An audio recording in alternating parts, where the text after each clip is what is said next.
Sahroyi bir ayolning o'g'ilchasi bor ekan. Undan zarar ko'rmagan biror kuni yo'q ekan. Qozondagi taomni tepib qochib ketar ekan, meshidagi suvni sepib qochib ketar ekan. Qarg'ar ekan bolasin, qila olmasdan ipini qirqib ketganda u kir yoyganda ipini. Hoy, ipimni qirqmagin, qalbingga ilm to'lgur. Hoy, meshimni teshmagin, Ka'baga imom bo'lgur. Voy, o'lmasam, sichqon dumin kesmagin. Beozor bo'l, to'g'ri yur.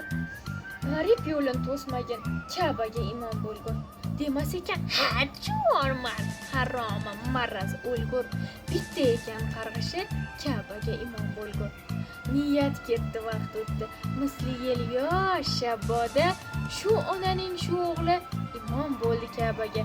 Ne shohi sultonlar orqasidan turib g'oz unga iqtido qilib o'qir edilar namoz.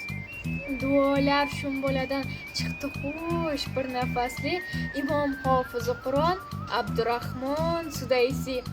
Nazoratda insonning har bir so'zi, har bir nafasi ibrat bo'lsin bizga bu Allohning mo'jizasi. Komil inson ko'rdingmi marhabo?